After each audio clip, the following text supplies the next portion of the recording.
If you pick up a pen and spend about 10 minutes writing about what's stressing you out, this simple act can change how your brain handles stress. And we have brain scans that can prove it. The thing is that after 40 years of research, scientists still don't fully know why something so simple works so well. People who journal visit the doctor less, and even students who journal get better grades. And in interesting places too, like faster healing, better sleep, and even stronger immune responses. And again, this is people with no changes in diet or exercise. The only difference is what they wrote down. So how can writing with just a pen and paper make such a difference? Here's what this video is about.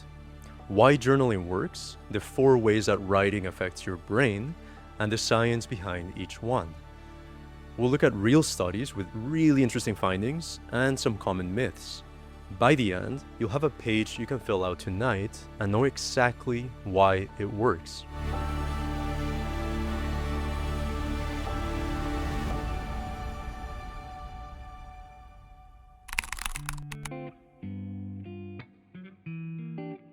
Let's start with the simplest thing, words. Researchers at UCLA ran a study in 2007. They showed people photographs of angry and frightened faces while they scanned their brains. So one group just looked at the faces, the other group had to pick a word for the emotion that they saw, things like angry or afraid. That was the entire task. But amazingly, they found that just picking a word calmed the amygdala, the threat detection system of the brain, and at the same time, it increased activity in an area behind your forehead called the right ventrolateral prefrontal cortex, which helps you control your reactions. Researchers call this affect labeling. Simply put, you feel something, you name it, and the feeling loses its grip. Which is interesting because we tend to assume that naming a hard feeling or thinking about it might make it louder, but actually putting it into words turns the volume down. And we've known this before we had brain scans. It's just a philosophy of looking inward, reflecting, and identifying how you feel. So that's the first mechanism at play, naming, because journaling is essentially affect labeling stretched out across a page. But the second mechanism behind journaling explains a problem we all face.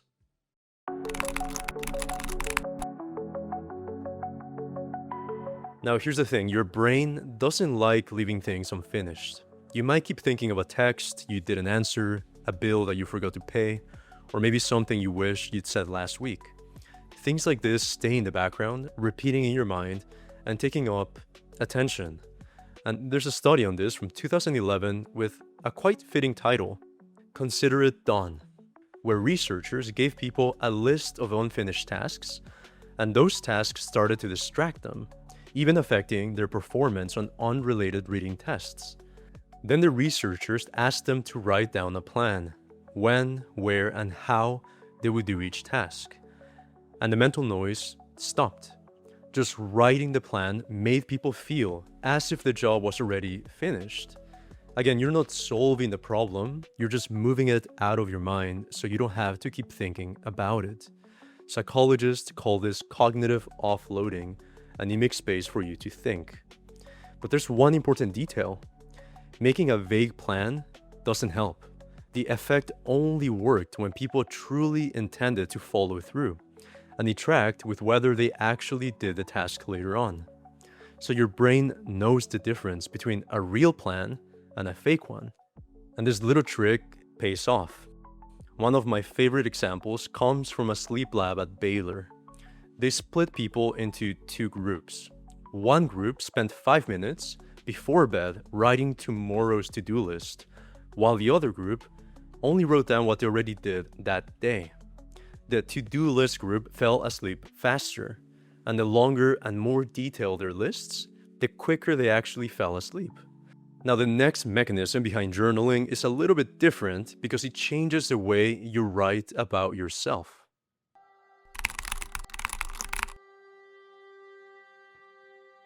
Remember when LeBron James went on TV to announce he was leaving Cleveland, and he kept saying he wanted to do what was best for LeBron James?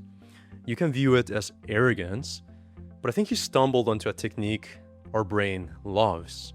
That is, addressing yourself by your name and not I. Ethan Cross, a psychologist at Michigan, tested this across 7 experiments. In one experiment, people had to give a speech with almost no time to prepare, which was intended to stimulate high stress. The ones that coached themselves by name walked in calmer and performed better, and also spent less time beating themselves up afterward, and the brain responds fast. In a 2017 study, as soon as people switched to using their own name, the brain's stress signal dropped within the first second. So just by seeing ourselves or addressing ourselves from a more distant perspective, we get a larger buffer room. And there's an old truth here. We're amazing at solving other people's problems, but often we're stuck with our own. If a friend calls you about relationship problems, you can see the answer right away. But when it's your own problem, you often can't see where you're stuck. Psychologists call this Solomon's paradox, named after the wise king who offered legendary wisdom even as his own house fell apart. Now, bring it home to journaling. In one study, people wrote about their day in the third person, by name, every day for a month. Not I felt or I did this, but he walked in and felt. And by the end, they reasoned more wisely about hard situations than a group that was writing in the first person. And this is great because it addresses a common concern about journaling. That is that writing about your feelings can turn into rumination, where you keep replaying everything that's going wrong.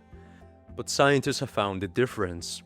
Asking why do I feel this way from inside keeps the feeling stuck, but asking from outside of yourself actually leads to insight.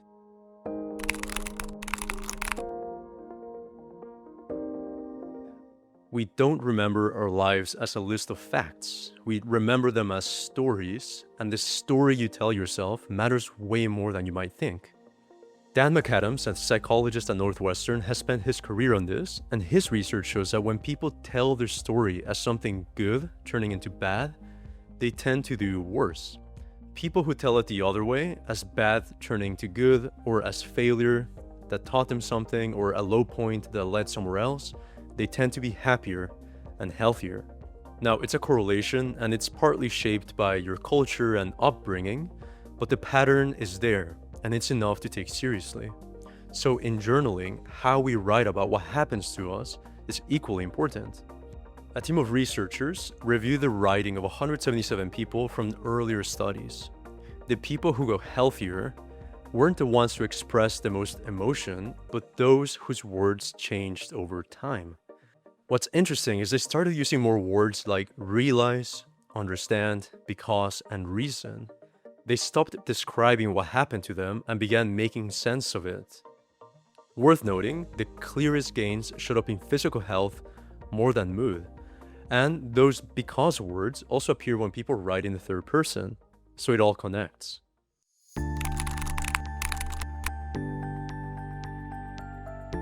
So that's 4 mechanisms: naming, offloading, distancing, and story. And you can do all of them before bed with just 5 minutes. Here's one template you can follow tonight. First of all, write a few lines on what happened today, and write it like a scene, not a summary. You don't have to write your entire day, just focus on one event. Number 2, write one feeling and your best guess at why it's there. 3, just 5 things to handle tomorrow, specific enough that you can actually picture. And the final thing to write is one thing that you're grateful for, just one small thing that went right. Naming will cover the feeling, offloading covers tomorrow's to-do list, and the scene and the reasons are where distance and story can come in. You don't need anything else, just a pen and paper or a computer if you want.